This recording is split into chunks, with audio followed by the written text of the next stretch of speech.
bracket, you know, and then you just, I drowned in pools. Drowned in pools? You know? Yeah, I mean, it's a common tale, honestly. And, you know, 50% of people are going to go 0-2 pretty much. So, you know, it's like, it's going to have to happen to someone. But it looks like I was wrong. It's going to be Palutena versus Game & Watch. Now, this is an interesting matchup just because Palutena doesn't want to really use Explosive Flame too much or the Auto Reticle either because Bucket City. Yeah, you got to be wary of that.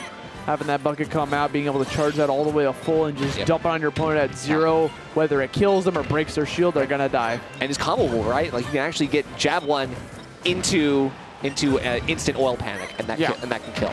So, got to be very wary of that. Because a lot of the times when Palu's playing her game, a majority of top Palu players are throwing out Explosive Flame off stage in order to force out a reaction from their opponent. Like, hey, I'm burning your resource. You're going to double jump, air dodge, or you get hit by my Explosive Flame, I guess. Right. But Game & Watch has another option. He has the ability to essentially block in midair by absorbing it. Right. And I will say, Palu has some great tools to deal with this matchup, right? Like back air, dash attack. Obviously, they have invulnerability on the shield. That's a really great way to really force things out of Travy. And right now, Spiro is doing a great job of getting the edge guard as well, taking the first stock. Now, I like to see this stuff and just resetting. Okay, now I can go back to my low percent combos, go back to the Nair.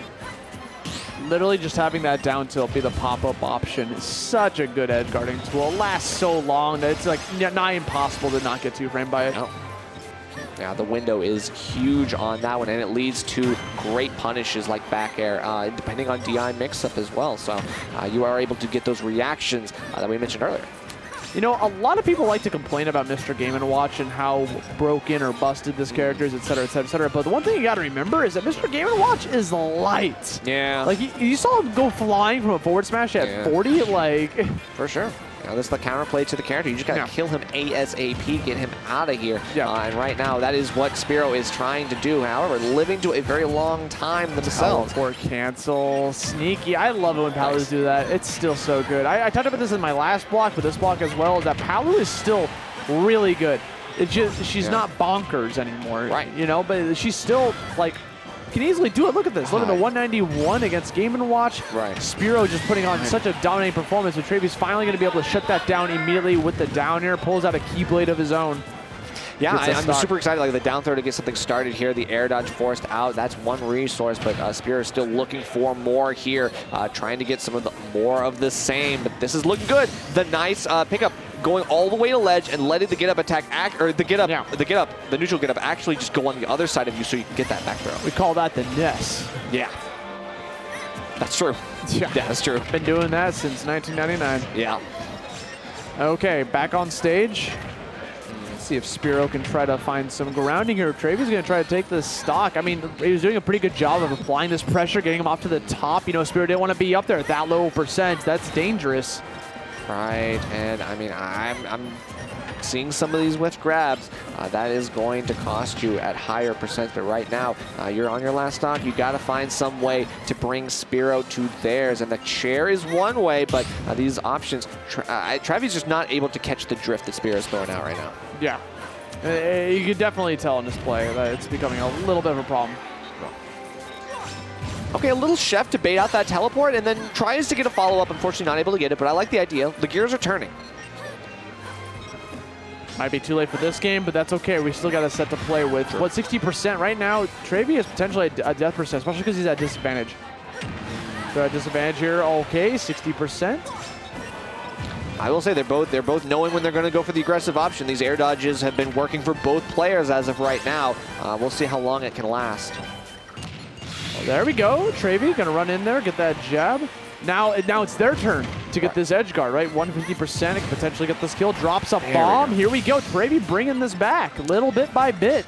Yeah, you know, going with the bomb option instead of like what we traditionally think of, like, oh no, the one. Yeah, I understand. The down throw one. There's the 8, but hey, this is some more damage. That's really nice, and 46% on the board. Great way to get yourself back in this. I mean, I think those low percent down throw side B combos can actually really get you quite a lot. And yeah, sure, you take a little bit of a gamble. You don't get the 9, but it's okay. We're still on the way back to a recovery here. One of those things where like RNG is actually a factor within the game. Like, am I gonna get this 9? Because like the game would be over if like luck was in their favor. No. They had 2 opportunities too. Got a 1 and an 8. That's right. Oh, well, you Diana's a little sus. You know, sometimes that just happens, and you just got to accept it and move on. You're panicking, trying to get out of that potential hit, but once it comes out, there's no time to course correct. You're dead. So that is going to be game number 1, but as you mentioned, this is still best of 3. You've got more to play around with. We'll see what the adjustment is going into game 2. I do like that game was starting to be pulled back from the brink, and that shows that we're not out of this. If I was Travy, I would actually be in a good mood right now, even though I lost game 1, because like that start was... It was destructive. Tough. It was tough. Yeah, you're right. But you're right. now, like, we saw that climb, and literally, if RNG was in their favor, they would have won the game even. Yeah, true. And now, so we're gonna see how these next 2 games are gonna play out. Potentially, if it goes to a game 3 situation, I could see this being incredibly devastating for Spiro. We'll just have to wait and see. For sure. And we're taking it back to Battlefield, which is, I would say, unexpected, but I can understand why they both want to get a lot of the same stuff out of here, right? The up air stuff has been really good for both characters, and the vertical combos have definitely netted both of them a lot of leverage. However, right now it is the Spiro show, and he's looking like he wants to get more here out of this edge guard, but the get-up attack kind of stuffs that out for a time until the big follow-up with the up air. That's a bit of an unconventional option, but boy, did it work. Yeah, honestly, got that down air. Just I love it when we see stuff like that. Yeah. Coming out from the brain. I mean, it reminds me of Pyro Mithra too, when like you land that strong down air. That's right. And then the up smash. Yeah. Supposed to flame point blank, gets a conversion off of it. Potential. I love that. Going for the counter to counter. The down air, right? Yeah, expecting the down air. I mean, that's a very common option for Mr. Game & Watch to go for. So calling out Travy there. I know I was just saying if I was Travy, I would be in a good mood, but all of a sudden, Spiro's playing with a dominant fashion right now. Even challenging the up smash, you don't want to do that lightly, but manages to get off scot-free for that one. Spiro now putting up some pressure here on the ledge, but getting caught in some jab. That's going to be extra damage that you don't want to deal with. You're getting closer to a death percent, and Mr. Game & Watch is going to be looking to finish his plate rather soon.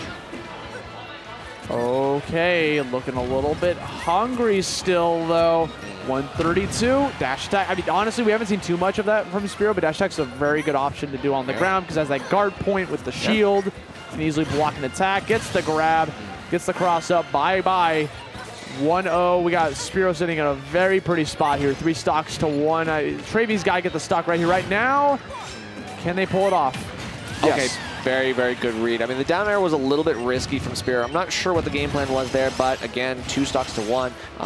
Felt confident enough to throw that option out, and the edge guard continues yet again, but this could be interesting. Gops to go for the nair instead of the side B, knows that he's got a little bit more work to do before he can get some cheese in this game potentially. Got to get some wine with it too, as we're going to jump right into this. 74%. It's like this is looking very difficult for Travy at this point. Even though Spiro's in disadvantage, I feel like, yeah, Spiro's just going to go right back to center stage and start to dominate stage control yet again. Has control here for a bit. Oh. So we haven't really seen bucket too much from Travy. I mean, it's coming down to the fact that Spiro's not really using anything you can bucket, right? Exactly. Yeah, and then when they do, it's so unpredictable because Spiro's done it like once this game, you know? Right, and so if you don't have the reaction speed to really quickly throw out that bucket, yeah, unfortunately, you kind of just have to disengage. You got to walk back out, but then there it is. There's no cheese here, only honest gameplay, and Palutena going to catch some of that stuff. Man's brought out the charcuterie, but no one to eat it. I'm kind of hungry now. I know, me too. I'm actually thinking about that too. Literally, I mean, we're in the long run here. You know, we still